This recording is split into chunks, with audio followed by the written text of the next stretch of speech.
प्रभाग क्रमांक 4 मधील अपक्ष उमेदवार डॉक्टर महेश कुमार कांबळे यांचे नागरिकांना भावनिक आवाहन। प्रभाग क्रमांक 4 मधून अपक्ष उमेदवार म्हणून निवडणूक लढवत असलेले डॉक्टर महेश कुमार कांबळे यांनी नागरिकांना भावनिक व खात्रीलायक शब्दात विनम्रपणे आवाहन केले आहे।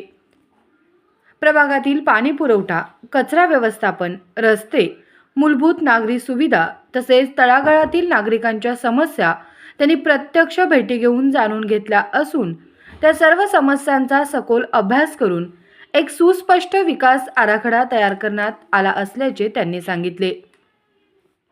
मी स्वतः सामान्य जनतेमधून आलेला माणूस आहे, त्यामुळे सामान्य नागरिकांच्या गरजा, अपेक्षा आणि अडचणी मला चांगल्या प्रकारे समजतात। नगरसेवकांकडून लोकांना काय अपेक्षित आहे हे मी पूर्णपणे ओळखतो, असे डॉक्टर कांबळे म्हणाले। काही लोक सत्ता नसेल तर काम होत नाही असे म्हणतात, मात्र यावर उत्तर देताना डॉक्टर कांबळे म्हणाले, सत्ता असो वा नसो, नागरिकांच्या कामांसाठी झगडायची तयारी आणि इच्छाशक्ती असेल तर काम नक्कीच करता येते। बाबासाहेबांच्या विचारांवर चालत कुठल्याही सत्तेच्या दबावाशिवाय नागरिकांची कामे कशी करून घ्यायची हे मला चांगलेच ठाऊक आहे। नागरिकांच्या समस्या कधीही प्रलंबित राहणार नाहीत याची त्यांनी वैयक्तिक जबाबदारी घेतली असून मी निवडून आलो किंवा नाही तरी काम करण्याची वृत्ती माझ्यात आहे। पण तुम्ही मला निवडून दिल्यास 5 वर्ष मी तुमच्या घरातील एक सदस्य म्हणून तुमच्या प्रत्येक अडचणीत तुमच्यासोबत उभा राहीन, अशी ग्वाही त्यांनी दिली।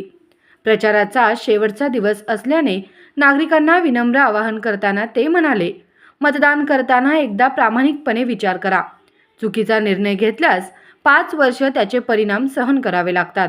त्यामुळे मतदान यंत्रावरील बटन दाबताना विचारपूर्वक निर्णय घ्या आणि मला तुम्हा सर्वांची सेवा करण्याची एक संधी द्या।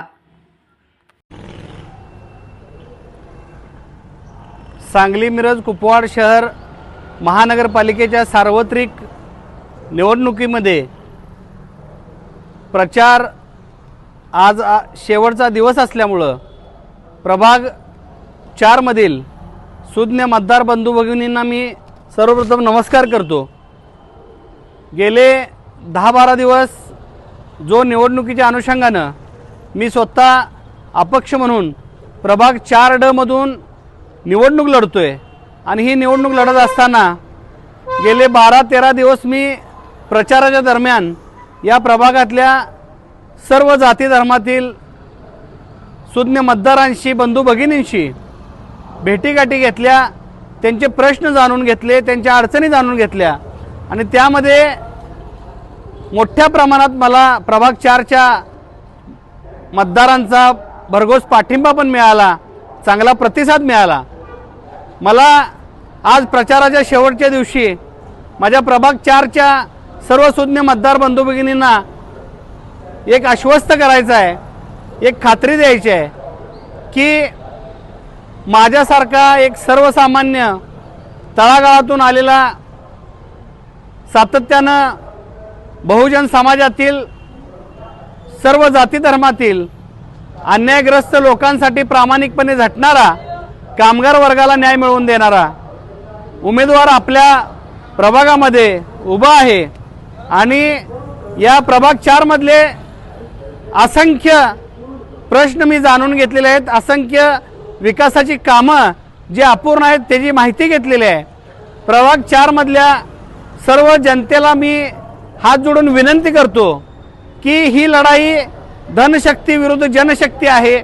गेली 10-15 वर्ष जे नगरसेवक आहेत ते पैशानं गलेलट्ट आहेत, ते पैसे वाटतील, आमिष दाखवतील, त्याचबरोबर दुसरे प्रतिस्पर्धी उमेदवार सुद्धा त्याच ताकदीचे आहेत। पण प्रचाराच्या दरम्यान मला जो आपल्या प्रभाग 4च्या सर्व मतदार बंधू भगिनींनी जो प्रतिसाद दिला त्यावरनं मला एक विश्वास वाटतोय की निश्चितपणानं उद्या परवा दिवशी 15 तारखेला जे मतदार होणार आहे त्या मतदानामध्ये आपला आशीर्वाद रूपी मत मला मोठ्या प्रमाणात मिळेल आणि 16 तारखेला निश्चित या प्रभाग 4च्या माझ्या विजयाच्या अनुषंगानं आपण मोठं परिवर्तन घडवाल अशी मी अपेक्षा व्यक्त करतो। मी आपल्यातला एक सर्वसामान्य तुमचा मुलगा आहे, तुमचा भाऊ आहे, त्यामुळं माझ्यासारख्या आपल्या कुटुंबातला एक व्यक्ती समजून सर्वसामान्य कार्यकर्त्याला जर आपली सेवा करण्याची संधी दिली तर निश्चितपणानं मी आयुष्यभर तुमचा ऋणी राहीन आणि आपल्या प्रभाग 4 मधल्या कुठल्याही प्रश्नासाठी तुम्हाला कुठं वन फिरावं लागणार नाही। मी स्वतः तुमच्या दारामध्ये येऊन तुमचे प्रश्न जाणून घेऊन 100% सोडवण्याचा प्रामाणिक प्रयत्न करेन आणि प्रभाग 4 मध्ये एकही समस्या शिल्लक ठेवणार नाही। तेव्हा पुन्हा एकदा मी हात जोडून सर्वांना विनंती करतो की मला आपण या प्रभाग 4 मध्ये निवडणूक लढवत असताना माझं चिन्ह लिफाफा म्हणजे बंद पाकिट आहे, ते 2 नंबरला आहे आणि ड गटामध्ये 2 नंबरला लिफाफा या चिन्हासमोरील बटन दाबून मला आपण विजयी करावं असं मी पुन्हा तुम्हाला हात जोडून विनंती करतो आणि तुमची सेवा करण्याची मला संधी मिळाल्यानंतर तुम्हाला कधीही पश्चातापाची वेळ येऊ देणार नाही अशा पद्धतीची खात्री देतो थांबतो। जय भीम, जय शिवराय, जय जिजाऊ, जय महाराष्ट्र।